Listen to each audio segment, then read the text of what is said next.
and welcome to Accessible Globe TV News, where today we're trying a new format. We've got somebody here that makes it less boring, not just about me. G'day, Grace. Hey there, how's it going? Okay, very good, in fact. Grace is in the UK. She's been on tour with Anywhere on Wheels. She's a bit of a lark, bit of a crazy lady. So she suits the company, really. Suits the association, I mean. Well, let's look at the news, Gracie. Apparently, the next time we fly out of JFK, you will notice a self-driving wheelchair racing past you as you'll make your way to the departure gate. British Airways. Ooh. Oh, yeah, scary, isn't it, eh?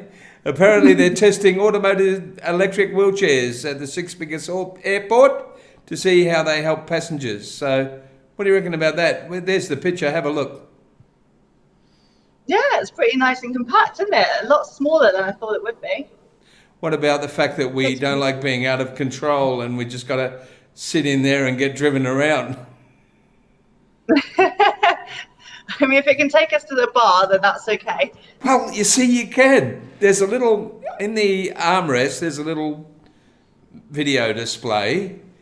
And if you poke it in the right places, it's a bit like me. If you poke me in the right places, you can say, I want to go to the toilet or bathroom, I want to go to duty free, I want to go to the bar, or I want to go to the gate. So that's pretty cool. That is good, yeah. That will save carrying a lot of luggage and trying to push at the same time.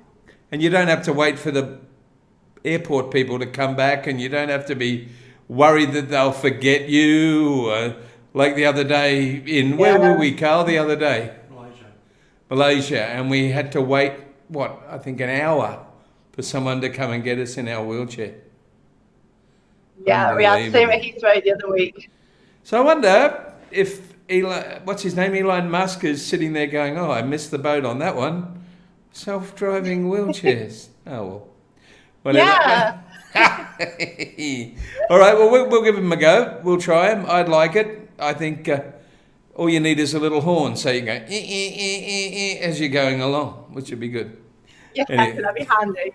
It will be. And like I said, it'll be good for you. And Grace has got the loveliest boyfriend called Nick. We're all jealous of him, but that's another story. And he's actually a very, very good musician. And he'll just be able to carry the guitars. He won't have to help you at all. Yeah. That'll make his life a lot easier, I'm sure. Doesn't do any work anyway. That's beside the point. All right, now let's talk about the next thing. Let me have a look what that is. Okay, in the USA, a young fellow by the name of Alex Johnson, I think he's an 8th grader, convinced a group of state lawmakers to spend a day in a wheelchair under a scheme he's got that doesn't say spend a day in my shoes, but spend a day in my wheels. What do you think of that one? I like the idea of that. I think that should catch on everywhere. I think it should be done everywhere. There they are. They don't look like they're really making the most of it. They look like politicians in a wheelchair, really. But the idea... Where's the curves? Now, there's a politician right there. Carl's put that up very quickly. I don't know if you remember him. You met him in Thailand. He was the tourism minister. And he actually does spend absolutely days in wheelchairs. And that's what we need politicians to do, really, eh? Yes, definitely, yeah. They can experience the outside world in a wheelchair. That would be good. Spend a day on my wheels. Well, he did. And the only time he got out of the wheelchair was to help me up a ramp onto a boat. So I was awfully glad he got out at that point. But have you heard of many politicians doing that around where you are? No, I haven't at all, really. I think there may have been a day in the capital a couple of years ago, but as far as I know, it's not been anything that's been regular and definitely needs to be broadcast a bit more. Okay, and by the way, Permobil supplied the wheelchairs, which I've got to give them a plug. The lawmakers, there were lawmakers in there, and they were also in the wheelchairs. Boyd said in a statement, that the experience was eye-opening, and he had no idea how frustrating it would be to get around in a wheelchair. And Alex, the guy who sorted it out, said he hopes the experience will inspire the lawmakers to make the world more accessible. So that'd be good if it happened, I think. Exactly, So, yes. well, maybe we should... No, sorry. All right, let's have a look.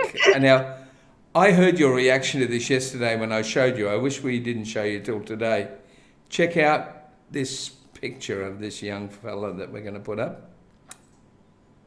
This is a young fellow by the name of Oliver who was wheeling around in Target and saw an advertisement featuring a young boy in a wheelchair, and apparently he just stopped and stared. And to me, that is just gorgeous. Amazing. It is gorgeous, isn't it? I mean, really look at him. He's absolutely riveted on it. You can't take his eyes off him. No, because That's really sweet. I'm sure a lot of young kids, I can't remember being that young, are sitting around thinking, well, there's something a bit different about me. I never see myself on TV. I never see myself in advertisements. And he's rolled into Target, and there he is, and he's a, if you'll pardon the pun, a normal person all of a sudden. So, I mean, I think that's amazing. Apparently, he's been contacted by the young boy in the photo now, so they're connected up together, which is cool. So, I think that's pretty cool. Lovely. Yep, the parents are really happy. Let me see what else it says. No, he's just happy. He's almost 2 years old. He's 2 years old next month. So there you go. Good on you, Target. We like that.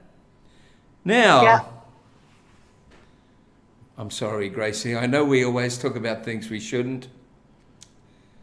Lingerie, one of my favourite topics. My dad will be sitting at home going, not that old chestnut again. See, I had to put the word chest in there. Couldn't help it. Anyway, there's a website, I can't even speak properly, called intermittently.co, which is advertising and selling lingerie specifically designed for people with mobility impairment. What do you think about that one? Is it necessary? Is it needed? Yes, I would definitely say so. Let's have a look at That's a really unique idea. I like it. Yeah. Let's have a look at the bra, Carl. Now, this bra, Gracie, I'll read you what it says. If I can find it. And I can't. Oh, yes. It's called the Alba Essential Bra, and it's designed with easy magnetic front fastener. So there's none of that trying to reach around the back to do up the bra. There's no little funny little clips and things. It's just a magnet. So it's just whacked on there and away you go. And it's got no uncomfortable underwire. Not that I would know whether they're uncomfortable or not, except that one day when I was very young. And the layered cups and 3 colours, blush, Earl Grey and black. I love that. Listen to this. I like it that. says 3 colours and then it lists 4. Blush, Earl... Oh, no, I see. Earl Grey. It sounds like you're having tea. I'm not going there. Yeah, anyway, I have a question for you because you look at that and you think that's pretty boring. So why would you really want that lingerie?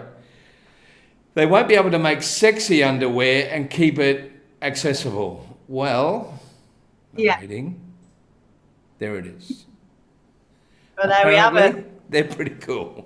They've got side fasteners on them that are quite easy to do up. I think they're the ones at the front there. Now, I don't know how hard it is to put ladies' underwear on, but that sounds like a pretty terrific innovation to me. So the name of the company is, and I've just got to go backwards here, or the name of the website is intermittently.co. So if you want to jump on there, they've got a whole range. Can I ask you a question, Grace? Go for it. Being a girl, go back, Carl. Go back. Does this ever annoy you, or can you explain to me why the item with the least material in it is the most expensive. I wish I knew myself. I mean, it's cost less to make, for heaven's sake. I mean, anyway. It really has. Look, I'm going red. That's enough. Go to the next story, Carl, please. I can't keep talking about that. You notice Carl's not interrupting at all today. I just told him to go slow. I didn't tell him to shut up. Yeah, he's gone all quiet. What can you do? Now, did you get that other picture of the oldie for me, Carl? I don't want it now, but did you get it? Okay.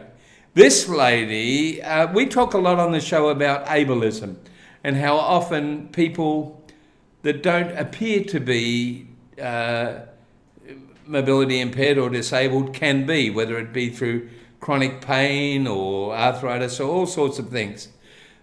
Unfortunately, this lady went out or got out of her car and went shopping, parked in the disabled park and returned for this note. What is your disability? Took a photo of you in the car. I kind of understand why the people obviously think they're assisting us, sticking it up for us, not sticking it up, sticking up for us.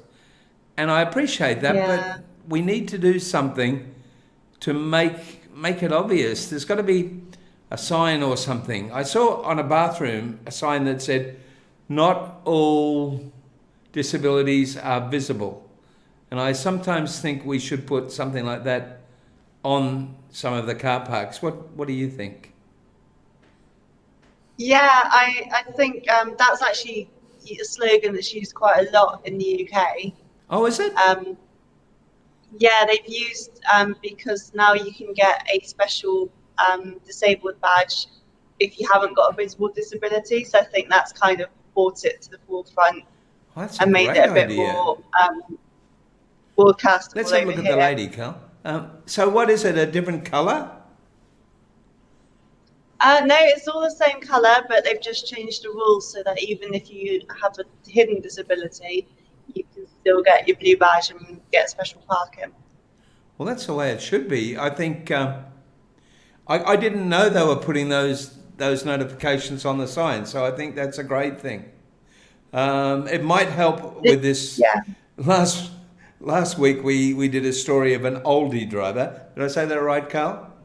Apparently I always say oldie and he thinks I'm talking about a supermarket. But anyway, an oldie driver. And she just parked straight across 2 disabled car parks. I don't think there's an awful lot of an excuse for that one. What do you reckon of that one? That just looks like my parking. Oh no, that's not true.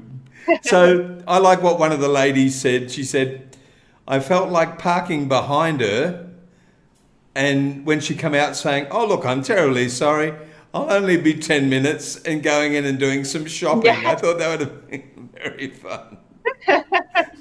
Yeah, I'm just picking someone up. It won't be long. Yeah. Hang on, you just wait there a minute in your oldie. It's got air conditioning. Actually, I think that would have been funnier, Carl, if it was actually an oldie and the lady was going to Aldi. But I'm not too. I'm not too sure that many oldie drivers shop at Aldi. I probably doubt that very much. Don't know. I'm not going to go there. We'll go to the next story anyway. I love dogs. I love animals. You love animals, Gracie? Absolutely love animals, yeah.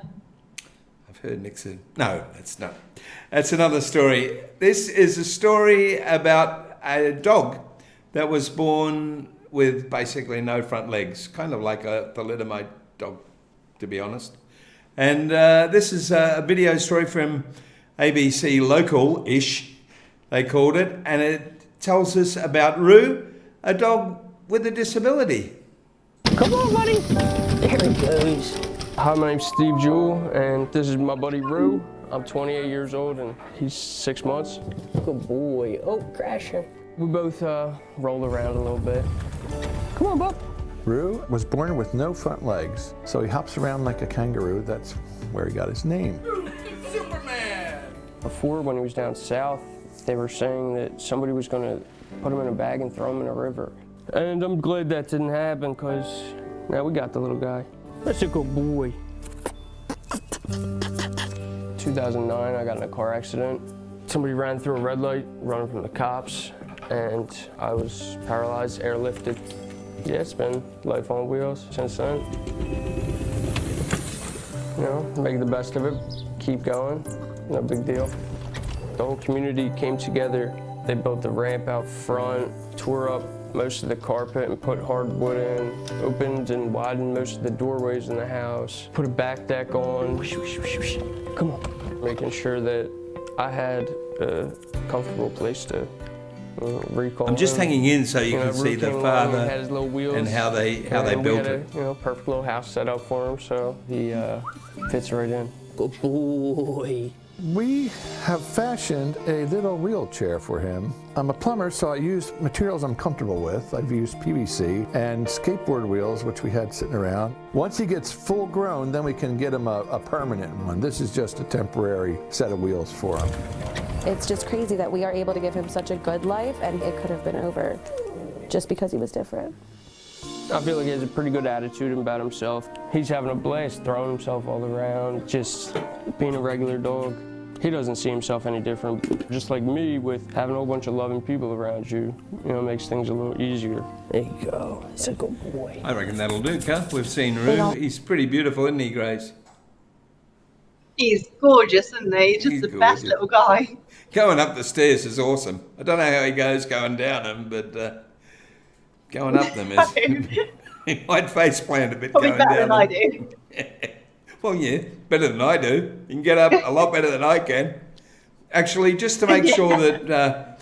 I've heard a rumour that just to make sure Roo doesn't feel any different from anybody else, they still yell at him for trekking mud through the house with the wheels. But what can you do? No, I'm joking. I'm joking. Sorry, that's terrible. All right, Gracie, you're from the UK. It's terrible. Hey, Gracie, have you ever wanted to be a motor car? Oh, I've driven with you. You could be a racer, couldn't you? Oh, what now? Hang on, is that your dogs? That is, yeah, there must be a delivery driver. I think they want to come in and check out Roo. I think that's it. Living things. Well, I'm saying, I'm seeing your driving, Gracie. I've been over there. Maybe you could do what this next person's doing. This is actually Nick Hamilton, Lewis Hamilton's brother. And he has cerebral palsy. And he is in the British Touring Car Championships. Apparently he was in it last year and did fairly well. And now he's joined the HARD team, the hard team, to continue his journey. And they said that they expect him to do very, very well. The interesting thing is, and I said to you yesterday, I'm sure it doesn't hurt to have a brother who is a Formula One champion, but on reading it, he says his brother doesn't put any money into it at all. He doesn't want him to. He did it all on his own in the beginning, so that was pretty cool. That's really cool. So that's how it's. Yeah. That's admirable. So hand-controlled cars, I think, and all that. So maybe we should all get behind him and make him our favourite motor racer or something. Yeah, I like the idea of that. We'll follow him. We'll follow him. Up. Because you're into wheelchair sports, aren't you, Gracie? Have you got your trophy there? I have. I asked you to get it. Tell them what it's for, Gracie. Yeah. It's for what's it got written on it? Yeah. Wheelchair Rugby Player of the Year at club level. Wow. First time. First time you've won it? Yep. Yeah, I'm happy to say. Did you have to break any bones or anything?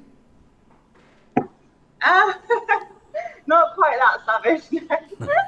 Can you give us a look at it? Come on, give us a look at it. Oh, geez, it's a biggie. What? I'm trying to look around the corner. It doesn't work on a video screen. I know, I was trying to get it straight.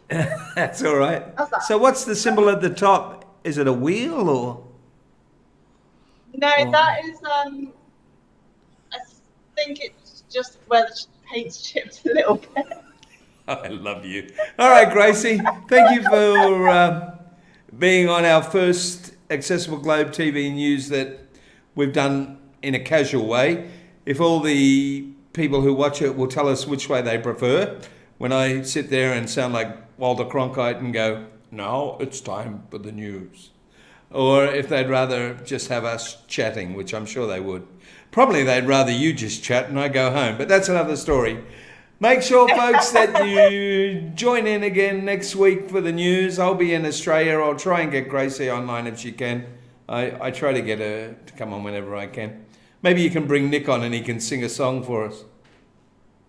Yeah, we can give it a whirl, can't we? I keep asking him. Last time he had some ridiculous excuse about a sore throat or something, remember? Yeah, and then I caught the thing.